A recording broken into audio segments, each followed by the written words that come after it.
오늘 은혜 받으실 하나님의 말씀은 우리 출애굽기 3장 우리 6절에서 12절 말씀이 되겠습니다. 또 이르시되 나는 내 조상의 하나님이니 아브라함의 하나님, 이삭의 하나님, 야곱의 하나님이라.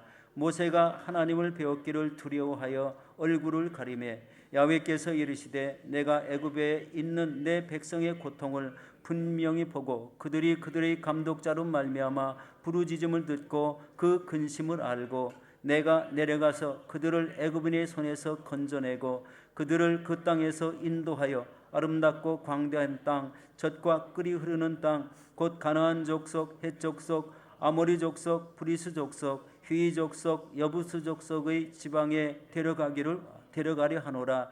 이제 가라. 이스라엘 자손의 부르짖음이 내게 달하고 애굽 사람이 그들을 괴롭게 하는 학대도 내가 보았으니 이제 내가 너를 바로에게 보내어 너에게 내 백성 이스라엘의 자손을 애굽에서 인도하여 내게 하리라.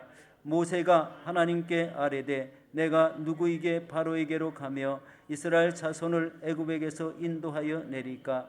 하나님이 이르시되 내가 반드시 너와 함께 있으리라.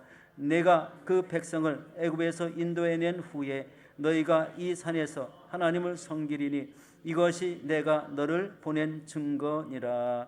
아멘. 오늘 저는 이 말씀에 의지해서 하나님의 부르심을 받은 모세의 부르심에 대한 말씀을 나누도록 하겠습니다. 요즘 제가 새벽에 오늘 새벽에도 우리 히브리서의 내용이 오늘 내용과 조금 연관이 있어서 이 본문을 택해서 우리 갑자기 이 말씀을 준비해 봤습니다. 여러분 이 풀림이라는 조그만 소책자에 우리 이 기록된 말씀을 잠깐 소개해 드리겠습니다. 여러분 삶에 묶인 인생이 우리 풀리려면 제일 중요한 것은 믿음이라고 말씀했습니다. 여러분 이것을 이해하십니까? 여러분의 삶에 꼬이고 내 삶에 무엇이 꼬이고 잘 안 될 때는 하나님을 믿는 믿음으로 해결하라는 그런 말씀입니다. 이 믿음대로 되는 것이 하나님의 법칙이기 때문에 그렇다는 것입니다. 하나님은요 이 땅에 하나님을 믿는 믿음을 가진 사람을 귀중히 여기십니다. 그가 추구하는 것을 눈여겨보시고요 그가 믿음으로 행하는 모든 모습들을 살펴보신다는 거예요.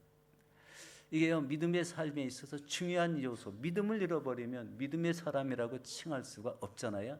그러나 아무리 바쁘고 세상 문명이 발전해도 믿음을 가지고 하나님 앞에 행할 때는요 하나님께서 그런 사람을 눈여겨보신다는 것입니다.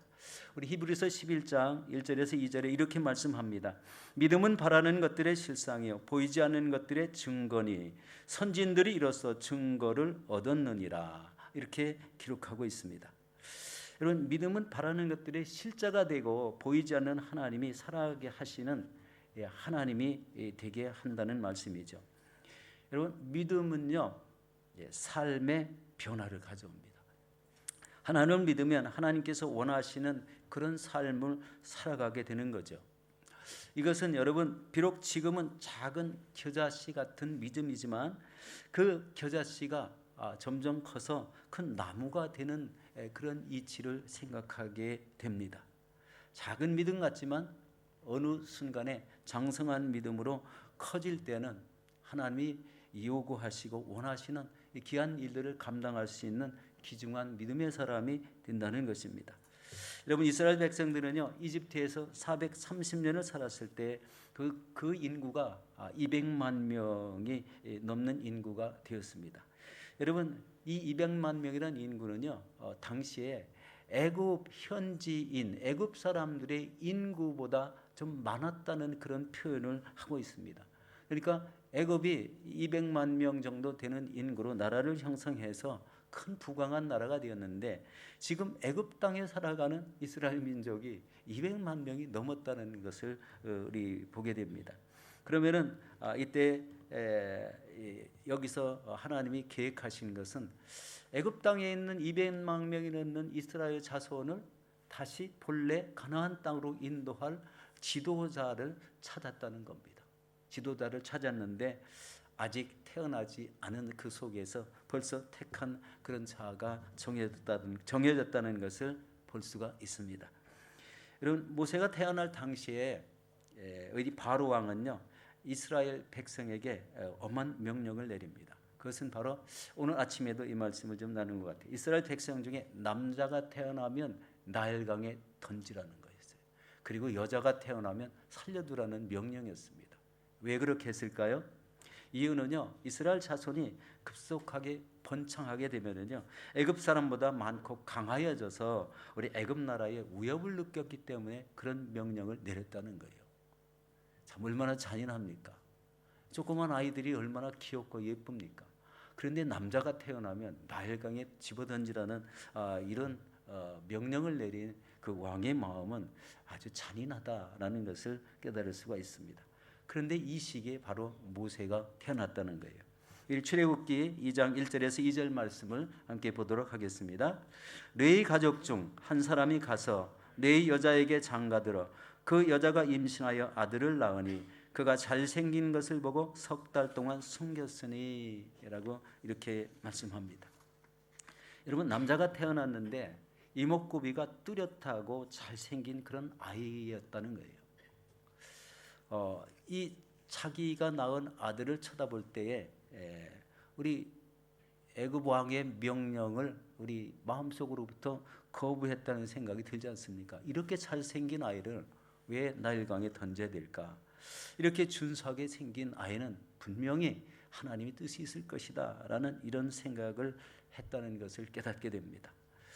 여러분, 이렇게 해서 3개월을 키우게 되는데요, 이 3개월을 키웠을 때 어떤 현상이 생기죠? 어린아이 울 때 목청이 되게 크다는 거 있어요.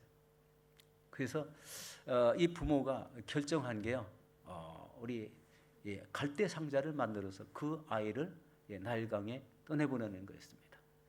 갈대 상자. 오늘 아침에도 그런 이야기를 했는데 이게 히브리서에도 나왔기 때문에 동일한 말을 좀 표현해 봅니다. 여러분, 갈대 상자를 만드는데 역청과 그 다음에 나무진을 발라서 물이 안으로 스며들어오지 못하게 하고 그 속에 이제 모세를 뉘어서 이제 물에 이렇게 띄워놓는 거예요. 그리고 이 누구죠? 모세의 누이가 되는 이 누이는 멀리서 그 갈대 상자가 어디로 가는가를 이렇게 주시하고 있었을 때 놀라운 일은요, 애굽의 이 애굽 공주가 바로 이 공주가 목욕을 하려고 바로 그 창소로 나오는데 그 애굽의 그 공주가 그 갈대 상자를 보고 딱 열어보니까 금방 알아봤죠. 이 아이는 히브리인이다. 그렇지만 이 공주가 자기의 아들로 삼는 역사가 생겼고, 그리고 유모를 불러오라고 우리 갖다 놓은 사람이 우리 바로 엄마였다는 겁니다. 모세의 엄마. 모세의 엄마를 불러서 유모로 이렇게 키우게 됩니다. 하나님의 은혜는요, 이제 조그만 것 같은데 그것이 한 생명을 우리 죽이고 살리는 그런 역할을 하고, 그리고 그런 가운데 하나님이 쓰실 자녀를 태어났는데 하나님이 그 보호하시며 아주 순간순간 아주 철저한 보호하심 속에 이 모세가 살려지는 그런 모습을 봅니다. 쉽게 생각해서 남자가 태어나서 그냥 나일강에 집어 던졌으면 아무 문제가 없을 거라고 생각되지만 자기 자녀를 귀중히 여긴 이런 참된 모습이 있고, 그리고 그 아이가 바로 아기가 없는 그 이름이 합셉슈트라는 이런 공주의 이름이라고 문헌에 나와 있습니다. 이 공주에게 그 아이가 불쌍히 여겨서 자기 우리 왕자로 삼았다는 것을 볼 수가 있습니다. 어느 날 모세는 이 한 사건을 통해서 자기 민족의 실상을 깨닫게 됩니다. 우리 출애굽기 2장 11절 말씀입니다. 우리 같이 보겠습니다. 모세가 장성한 후에 한 번은 자기 형제들에게 나가서 그들이 고되게 노동하는 것을 보더니 어떤 사람이 한 히브리 사람 곧 자기 형제를 치는 것을 본지라. 자, 여기서요, 이 이제 젊어서 이렇게 밖에 출입을 이렇게 잘 안 했던 것 같아요. 이렇게 이스라엘 민족이 고된 노역을 하는 삶을 처음으로 이렇게 나가서 본 것 같은 이런 인상이 들지 않습니까? 이 자기 민족은 바로 아무 주권도 없으며 아무 힘도 없으며 노예 같은 생활을 하는 그런 모습을 보았다는 겁니다. 그리고 이 진실을 목격했을 때 모세는 바로 이 어떤 마음을 품었을까? 내 자신이 바로 히브리 사람으로서 애굽 왕자가 되었다는 것에 아마 초점을 맞췄을 거라고 생각이 되지 않습니까? 바로 이 노예 생활하는 내 민족을 여기서 자유롭게 하는 방법은 없을까라는 이런 생각을 해보지 않았을까, 이렇게 생각이 되지 않습니까? 하나님의 의도와 일치하는 이런 모습이 있긴 하지만 중요한 것이 하나 있죠. 젊었을 때 그 혈기가 사람을 죽이게 되는 역사가 나타나게 되죠. 그것은 바로 이 한 히브리 사람이 형제를 치는 것을 보았어요. 그런데 우리 출애굽기 2장 12절에 보면은요, 이렇게 말합니다. 우리 함께 보겠습니다. 그 모세는 그때 좌우를 살펴 사람이 없음을 보고 그 애굽 사람을 쳐 죽여 모래 속에 감추느니라. 여러분, 아무도 보지 않았을까요? 여기 이렇게 좌우를 살펴서 사람이 없는 것을 보았다고 하고 애굽 사람을 쳐 죽여서 모래 속에 감췄다는 겁니다. 젊었을 때에 그 뒤에 사람을 죽이면 그 뒤에 어떤 일이 생겨나는 것을 생각하지 못합니다. 그러니까 나이가 이렇게 많이 드신 분은 그런 모든 것을 다 생각해서 그런 것을 자중하게 되지만 젊은 혈기는요, 그렇지 않다는 것을 볼 수가 있습니다. 분명히 애굽의 왕자의 직분을 가지고 있으면서 자기 민족이 누군지를 알았는데 그 민족이 노예 민족이었고, 애굽의 한 지도자가 우리 자기의 그 민족인 이런 민족인 그런 자기 한 사람 일꾼을 우리 죽이는 이런 모습을 보았다. 히브리 사람을 죽였다. 이런 것을 살펴보고 그 사람을 쳐 죽여서 모래에 감춘 이런 사건이 생겼죠. 여러분, 이 사건을 통해서 어떤 일이 일어났습니까? 바로 모세를 죽이고자 하여 찾을 때 모세가 바로의 낯을 피하여 미디안 광야로 도망갔다는 겁니다. 여기서 모세의 모든 사명이 거의 끝났을 거라고 생각이 되는 그런 우리 뉘앙스를 풍기지만요, 하나님은 그 의도가 있었습니다. 여러분, 미디안 제사장의 딸과 함께 이제 결혼을 해서 그 땅에 살아가는 모세는요, 애굽의 모든 일들을 다 잊어먹은 것 같은 이런 삶을 살게 되죠. 여러분, 미디안 광야에서 자그마치 모세가 몇 년을 살았죠? 다시 40년을 살았어요. 40세 때 이런 사람을 죽이는 사건이 생겼고, 미디안 광야에서 양떼를 치며 이렇게 40년을 우리 살아갈 때 이 떨기나무에 불이 붙은 이런 사건을 목격하고 그것을 찾아보게 되는 그런 역사가 있습니다. 우리 출애굽기 3장 1절에서 3절 말씀을 같이 보도록 하겠습니다. 모세가 그의 장인 미디안의 제사장 이드로의 양무리를 치더니 그 떼를 광야 서쪽으로 인도하여 하나님의 산 호렙에 이르매 야훼의 사자가 떨기나무 가운데로부터 나오는 불꽃 안에서 그에게 나타내시니라. 그가 보니 떨기나무에 불이 붙었으나 그 떨기나무가 사라지지 아니하는지라. 이에 모세가 이르되 내가 돌이켜 가서 이 큰 광경을 보리라. 떨기나무가 어찌하여 타지 아니하는고 하니, 그때 이런 말씀이죠. 그때에, 여기까지입니다. 여러분, 하나님의 산 호렙이라는 호칭을 하게 된 것은 산 전체가 신령한 산이 아니라는 것입니다. 그 산은요, 그 산에서 모세가 하나님께 출애굽의 소명을 받았고, 그리고 출애굽 중에 인도하는 중에 그 산에 올라가서 하나님께 율법을 받은 산이기 때문에 신령한 산이 되었다는 거예요. 하나님이 그 산에서 올라와서 꼭 말씀을 듣게 해다 보니까 바로 그 산을 모두 신령하게 여기는 그런 산이 되었다는 겁니다. 중요한 것은요, 모세가 하나님의 말씀을 경청하고 이제는 나이가 이제 80이 넘어서 그 하신 말씀을 그대로 순종할 수 있는 그런 나이에 우리 하나님께서 그를 불러 귀한 소명을 다시 주고자 했던 것을 보게 됩니다. 여러분, 여기서 나타나는 이 하나님의 사자라는 의미는요, 하나님께서 모세에게 파송한 이런 천사로 생각할 수가 있지만 이것을 많은 학자들이 이렇게 생각하는 거예요. 이 성육신 이전에 예수 그리스도가 그러니까 불 붙는 그 떨기나무 가운데에서 말씀을 하셨다라는 이런 이야기를 하고 있습니다. 그러나 이 하나님의 의미라는 것을 동일하게 표현했기 때문에 특별히 그리스도라는 의미는 구별을 하지 않고 있는 것을 봅니다. 하나님께 임재의 상징으로 바로 이스라엘 민족에게 이렇게 무엇을 지시하는 모세에게 말씀을 하셨다. 바로 모세가 앞으로 해야 될 이런 일을 말했다는 거예요. 이때가 광야 40년경이 거의 끝나가는 이 80세가 될 때 이런 일이 있었다는 것을 보게 됩니다. 여러분 여기 출애굽기 3장 2절에 보면은요, 야훼의 사자란 이렇게 표현을 했는데 조금 전에 말씀드렸죠. 바로 이 하나님의 인재 상징으로 이스라엘 민족에게 연단을 알리고 그리고 애굽에게는 심판을 상징하는 이런 모습의 말씀을 준 것을 봅니다.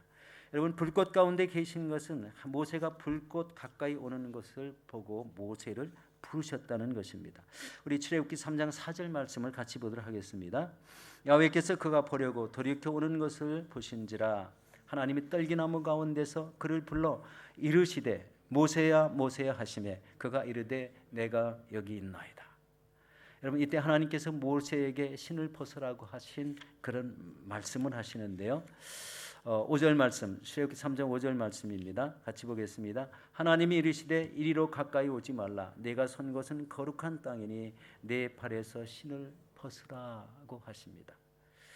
이것은요, 신을 벗으라는 말은 여러 가지 의미가 여기서 배어나는 것을 봅니다. 이 신을 벗으라는 것은 하나님의 임재하신 곳은 거룩한 땅이라는 의미가 있습니다. 거룩한 땅에서는 우리 신을 벗어야 된다. 그리고 신발을 벗는 행위는 인간의 자신의 죄를 고백하는 그런 의미로 비춰졌다는 겁니다. 하나님께서는 한 인간을 생각할 때 모두 다 죄인으로 우리 보시는 경향이 있죠. 물론 예수 믿고 의인으로 변화되면은 그렇지는 않겠지만 세상에서 자기의 욕심을 부리고 자기의 성과를 있는 대로 다 표현하고 이렇게 살았는데 하나님 앞에서는 그런 사람을 우리 구별하는 그런 모습으로 신을 벗게 했다는 것을 보게 됩니다. 비천한 존재이지만 하나님과 말씀을 나눌 이런 기회를 주고 있다는 것을 표현하는 것입니다. 그리고 이제 오늘 본문인 이제 6절에서 12절은 모세에게 소명을 주는 이런 말씀으로 이어지고 있습니다. 여러분 오늘 아침에 제가 이제 무슨 요 말씀하고 아주 비슷하지만 조금 다르긴 합니다. 그렇지만 내용 전체는 너무나 비슷한 것을 이렇게 보게 됩니다.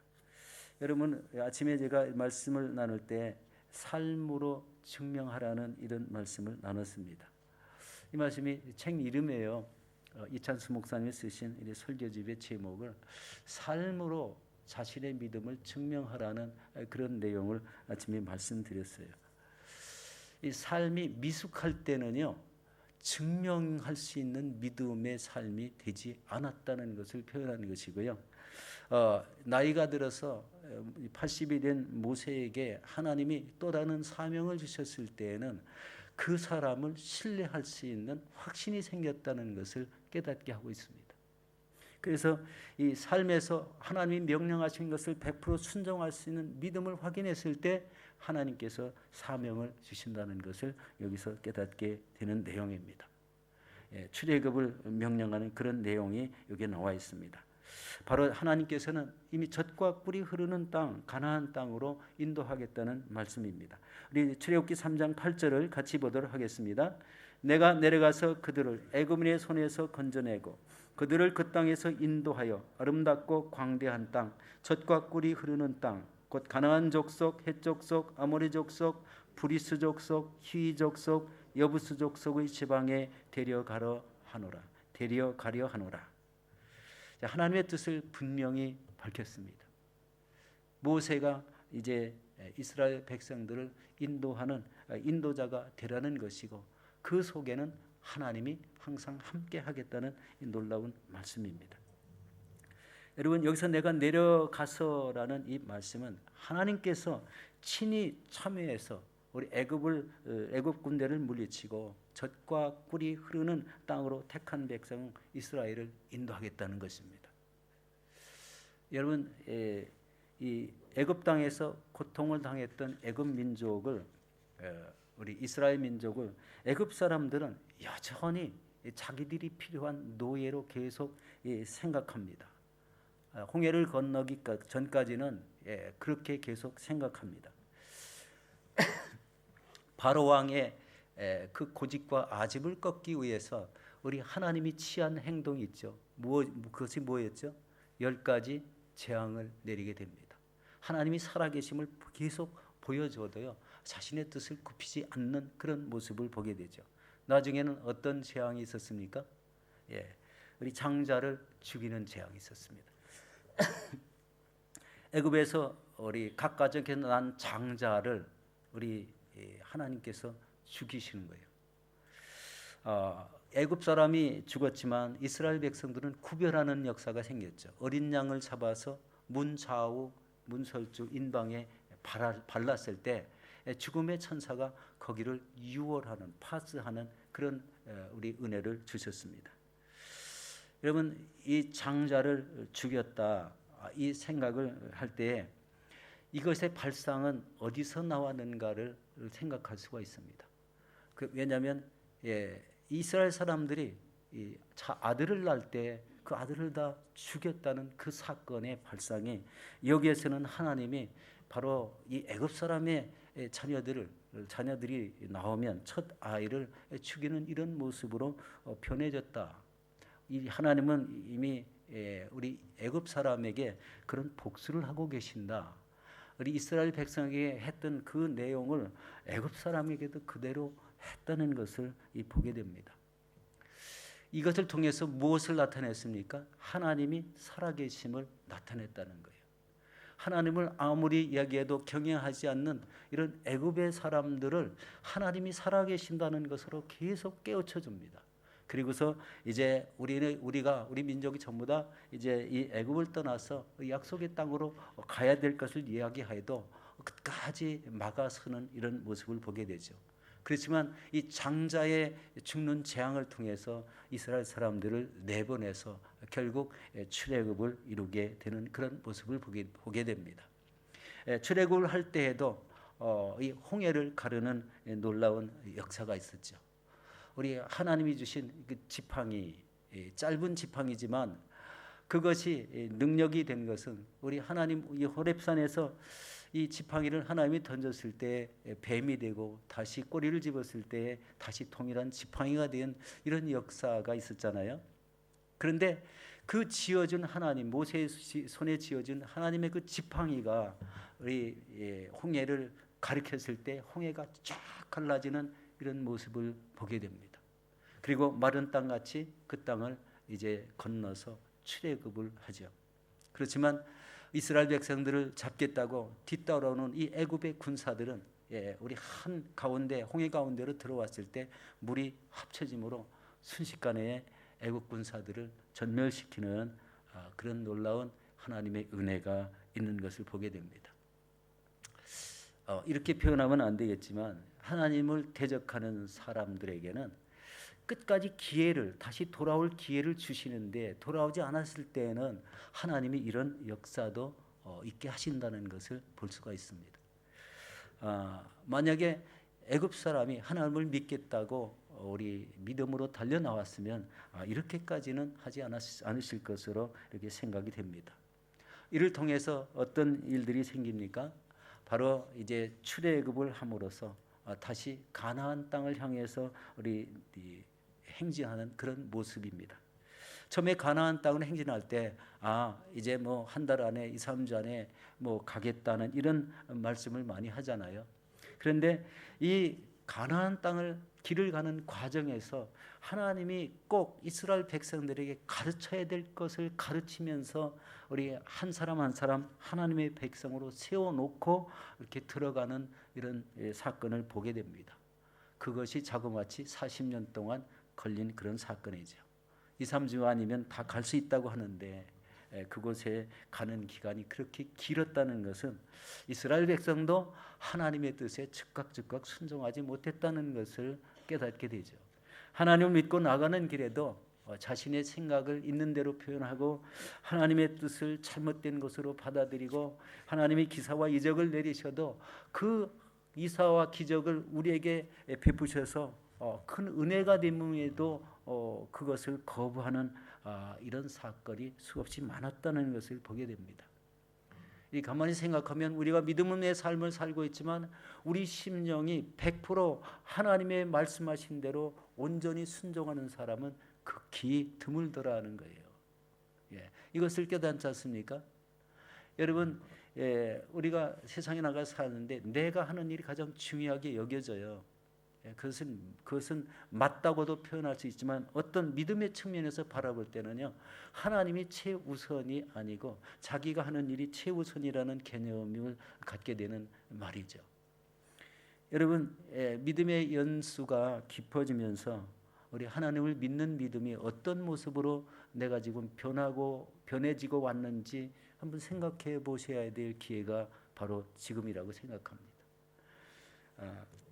물론 끝까지 하나님의 말을 듣지 않아서 애굽 민족 거의가 다 이런 죽게 되는 그런 참사도 맞았지만 택하신 이스라엘 백성도 광야 40년을 지나가는 동안에 하나님께 반영을 하고 또 여러 가지 전쟁 중에도 수행하는 중에도 우리 자신의 뜻을 정탐하는데도 자신의 뜻을 피력하고 하나님이 인도하시는 그런 그 의도를 몰랐던 그런 내용들이 많이 나타나고 있는 것을 볼 때 믿음을 강조하고 율법을 강조하고 요즘 시대에 이제 신약에 나와서 이런 믿음을 강조해도 그 믿음이 깃들지 않는 것이 사람의 습성이라는 것을 깨닫게 하고 있습니다. 그런데 여러분, 지금 이 말씀하신 이 약속의 땅은요, 하나님이 최초에 하란 땅에 있을 때 하나님이 부르신 그 땅이에요. 동일합니다. 그 땅에 하나님은 한번 정해지면은 그 땅에 이스라엘의 커다란 백성이 살 것을 예상했다는 것을 알 수가 있어요. 그냥 아브라함의 가족 몇 명이 잠깐 들어가서 우리 애굽에 내려갔다 올라갔다 이렇게 거기 살라고 택한 땅이 주신 땅이 아니라는 거예요. 그 땅은요, 그 이후에 400년 이상이 지난 그 이후에 바로 이스라엘 민족이 정착할 땅이 되었다. 그래서 바로 애굽에 있던 모든 우리 이스라엘 사람들이 40년이 걸려도 그 땅을 계속 그 땅을 향해서 행진해서 결국은 그 땅에 사는 여러 가지 아모리 족속, 기한 거인의 족속까지 다 몰아내고 각 지파대로 땅을 차지해서 사는 이런 모습을 보게 됩니다. 여러분, 이 모습 속에서요, 우리 믿음 속에 인간적인 모습이 있을 때에는 여러분, 애굽의 왕자 있을 때 우리 좀 애굽 사람을 치는 애굽 사람이 우리 자기 민족을 쳐서 죽이는 그 모습을 보고 혈기로 사람을 죽였을 때는요, 하나님이 무엇을 하라는 이런 지시를 내리지 않았다는 것을 생각해 봐야 됩니다. 이 안에 욱하는 성품이 사라질 때 80 넘고 그 이면에 있는 모든 것을 판단해서 생각할 줄 아는 그때에 하나님이 사명을 주셔서 온전하게 감당하게 하셨다는 것을 봅니다. 여러분, 우리의 믿음이 연약할 때가 언제입니까? 세상에 좋은 것을 만날 때 하나님 믿는 믿음이 연약해집니다. 근데 인간의 습성이라고 생각하면은요, 그렇게 할 수도 있어요. 그러나 금방 바로 다시 믿음을 원상태로 돌이켜야 되는 사람이 은혜가 있는 사람이라고 생각됩니다. 여러분, 이 어려운 시대에 살아갈 때 요즘 보면은 이스라엘과 하마스가 전쟁하고 있고 또 우크라이나와 소련의 전쟁이 끝나지 않은 것을 봅니다. 그것이 확전되면은 참 무섭다고 생각이 되지 않습니까? 전 세계가 자꾸 전쟁을 하게 되고 그것을 통해서 수많은 사람들이 죽게 되고 하나님 믿는 믿음의 사람들은 점점 줄어들 수밖에 없는 그런 여건이 형성되더라는 이런 생각을 해봤습니다. 이 사랑하는 성도 여러분, 하나님은 지금도 하나님 나라를 온전히 세워나갈 사명자를 찾고 계십니다. 교회가 이 땅에 세워진 목적을 생각할 때 날마다 우리의 택하신 사명이 무엇인지를 깨달으시고 또 헌신과 충성의 삶, 또 복음 증거의 삶을 통해서 이 땅에 하나님 나라를 확장해 나가시는 저와 여러분들이 되시기를 예수 이름으로 축원합니다.